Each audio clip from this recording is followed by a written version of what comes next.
Hello everyone, आपके अपने YouTube channel राजभाषा हिंदी मंत्रा पर आप सभी का बहुत बहुत स्वागत है। आशा करती हूँ बहुत ही अच्छे होंगे, बहुत अच्छे से अपनी पढ़ाई कर रहे होंगे। तो आप सभी का इंतज़ार हुआ खत्म। एनटीए ने नोटिफिकेशन जारी कर दिया है कि नेट एग्ज़ाम कब होने वाला है। तो देखो 2024-25 वाला जो एग्ज़ाम सेशन 1 होने वाला है हमारा 10 जून से 21 जून के बीच होने वाला है। कब होगा? 10 जून से 21 जून के बीच हमारा एग्ज़ाम होगा। ठीक, ये हुई हमारे 2024 की बात, 2024 वाले सेशन। ओके, अब आपके माइंड में आ रहा होगा कि क्या हमारा जो अभी दिसंबर में एग्ज़ाम होने वाला था 2023 दिसंबर का एग्ज़ाम, क्या वो कंडक्ट नहीं होगा? तो बिल्कुल भी ऐसा नहीं है। अब आप ये सोच के मत तैयारी छोड़ देना कि अरे जून में एग्ज़ाम होगा। नहीं, दिसंबर में एग्ज़ाम होगा, दिसंबर वाला भी एग्ज़ाम होगा। अभी ये 2024 वाले एग्ज़ाम की नोटिफिकेशन आई है, बट एनटीए ने ट्वीट किया है। मैं आपको ट्वीट दिखा देती हूँ। एनटीए ने ट्वीट किया है कि जो हमारा 2023 दिसंबर वाला जो साइकिल है, जो हमारा एग्ज़ाम है, वो कब होगा? 6 दिसंबर से 22 दिसंबर के बीच। 6 दिसंबर से 22 दिसंबर के बीच हमारा क्या हो सकता है? एग्ज़ाम होगा। ठीक है, ये बिल्कुल 100% आप इसको मान के चलो कि हमारा इसी में एग्ज़ाम होगा, क्योंकि ट्वीट किया है एनटीए ने, तो वो बिल्कुल भी ऐसे अनऑफिशियल नहीं हो सकता। ठीक है, बिल्कुल भी गलत जानकारी नहीं है, आप इसको बिल्कुल मान के चलो। अब क्या है, आप देखिए हमारे पास बचते हैं कितने? सिर्फ 2 मंथ का टाइम है। कितना? सिर्फ 2 मंथ। हमारा अक्टूबर और नवंबर, सिर्फ 2 मंथ।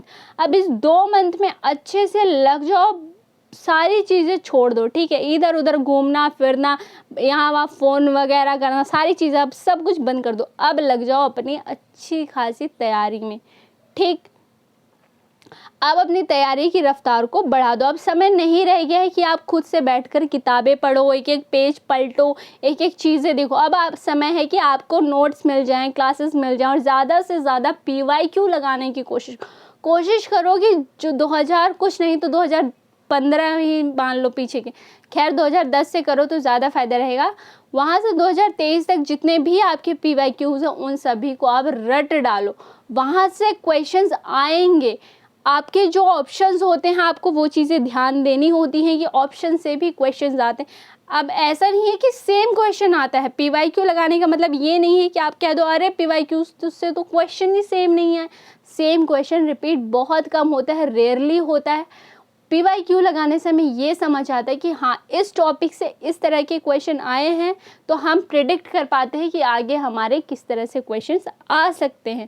ठीक, तो आँख वाँख अच्छे से, आँख दिमाग सब कुछ खोल करके अपना पीवाईक्यू सॉल्व करना है। ऐसे नहीं अरे फर्स्ट आंसर ये, इसका ये, चलो मेरे को, मैंने तो पीवाईक्यू कर लिया, ऐसा नहीं करना है बिल्कुल। ठीक है, आ गई समझ? अब बिल्कुल इधर उधर किताबें ज़्यादा पढ़ने में कोशिश मत करो, जो पढ़ा है उसको अच्छे से करो। ठीक, अब आपका क्या है कि 2 मंथ में, अब हिंदी का इतना बड़ा सिलेबस है हमारा। ठीक, हमारा जो भी सिलेबस, हिंदी के नाटक, कहानियाँ, उपन्यास, अब इतना डीप में क्वेश्चंस आता है। अगर आपने पहले पढ़ लिया तो बहुत अच्छा। अब आपको इन 2 मंथ में क्या करना है मैं आपको एक बार बता देती हूँ, रुको। आपको इन 2 मंथ में क्या करना है कि जितने इम्पोर्टेंट नाटक हैं हमारे, चंद्रगुप्त, स्कंदगुप्त, ध्रुव स्वामिनी, एक और द्रोणाचार्य, इस तरह के जो इम्पोर्टेंट हमारे नाटक हैं या जो इम्पोर्टेंट हमारी कहानियाँ हैं, उपन्यास हैं, अब इनको कोशिश करो कि आप अच्छे से, अगर आपको लग रहा है कि बाकी चीज़ें आपकी अच्छे से कवर हैं, इनमें थोड़ा सा आपको प्रॉब्लम है, तो अब 2 महीने आपको क्या करना है, एक नाटक को आप 1 से 2 दिन में ख़त्म कर लो। ठीक, 1 से 2 दिन, ज़्यादा टाइम मत दो किसी भी चीज़ को। ठीक है, लग के पढ़ लो। एक बार उठाओ एक नाटक, कोई भी नाटक उठाओ, उसको कोशिश करो कि 1 दिन में ख़त्म करो। ठीक, ज़्यादा टाइम अब नहीं है हमारे पास। और अगर आप लोग को देखना है कि मतलब कि आप लोग चाहते हो कि मैं हिंदी, जो हमारा हिंदी का सिलेबस है उसमें जो इम्पॉर्टेंट, जो हमारा देखो यूनिट अब 5 से 10 में बहुत ज़्यादा एनटीए क्वेश्चन डीप में पूछ रहा है। ठीक, तो आपको उसको छोड़ के नहीं चलना, अरे बहुत डीप में पूछ रहा है मुझसे तो नहीं होगा, ऐसा नहीं है। किसी भी चीज़ से उससे पीछा नहीं छुड़ा, ऐसे भागते नहीं है, उसका सामना करते हैं। ठीक, तो आपको क्या करना है कि वो जो यूनिट 5 से 10 है। आपको ये देखना है कि मतलब अगर आप चाहते हो कि मैं बताऊं कि ये वाले आप ज़्यादा पढ़ लो, और अगर आपके पास कोई भी कहानी, कोई भी उपन्यास, कोई भी नाटक, अगर आपके पास बुक नहीं है, पीडीएफ नहीं है, तो आप लोग मुझे कमेंट कर देना, मैं कैसे भी आप लोग को वो पीडीएफ प्रोवाइड करूँगी। ठीक है, आप लोग मुझे कमेंट कर देना, आपके पास जो भी पीडीएफ नहीं है, जो भी नोट्स नहीं है, आप मुझे बस एक कमेंट कर देना। मैं कोशिश करूँगी कि आपको 1 से 2 दिन के अंदर ही आपका मैसेज का रिप्लाई भी दूँगी, और 1 से 2 दिन के अंदर ही आपकी वो प्रॉब्लम भी सॉल्व करने की कोशिश करूँगी। ठीक, और बाकी मैं आप लोग को बता दूँगी कि आप ये कहानी, ये उपन्यास डीप में पढ़ लो। कोशिश करूँगी कि अब मैं करा दूँ, कि इतने टाइम में हो सकता है मैं ना करा पाऊँ एकदम डिटेल में। ठीक है, जून वाले सेशन के लिए तो हम तो करेंगे ही अच्छे से, बट हो सकता है दिसंबर वाले के लिए यूनिट 5 से 10 मैं बहुत डीप में ना करा पाऊँ। हो सकता है मैं सिर्फ क्वेश्चंस आपको अच्छे से सॉल्व करा दूँ, जिससे कि आपके चांसेस रहें कि आपका 70-80% आपका वहाँ से क्लियर हो जाए। मैं आपको एमसीक्यूज़ करा दूँगी। ठीक है, सभी यूनिट के 5 से 10 के सभी कहानी, उपन्यास, नाटक, कविता, सभी चीज़ों का। ठीक है, तो बस ऐसे ही मेहनत करते रहो। अब सारी चीज़ें फालतू की इधर उधर करना, यहाँ वहाँ से पढ़ना बंद कर दो। अब सिर्फ फोकस होकर के अपनी स्टडी करो, अपने ध्यान से पढ़ाई करो। अब टाइम ज़्यादा नहीं रह गया है, और कोई बहानेबाजी नहीं चलेगा। ये हो गया था, देखो हम दूसरों से तो बहाने कर सकते हैं, बट खुद से कैसे झूठ बोलोगे, है ना। दूसरों से झूठ बोल सकते हैं, अरे ये हो गया था तो मैं ये नहीं कर पाई, वरना तो मैं क्या क्या कर जाता है, ऐसी चीज़ें होती हैं। तो ये खुद को पता होता है कि हम कितने पानी में हैं। ठीक, किसी और को हमें अंधेरे में रखने की ज़रूरत नहीं है, हम किसी और को नहीं, खुद को अंधेरे में रखते हैं। तो ये सारे बहानेबाजी छोड़ देना, अब शांति से, ध्यान से चीज़ें करो। कोशिश करो कि पीवाईक्यू ज़्यादा से ज़्यादा बार आप लोग पीवाईक्यूज़ ऐसे आपको याद होने चाहिए, ऐसे पता होना चाहिए कि हाँ ये वाला क्वेश्चन हमारे ऑलरेडी आ चुका है।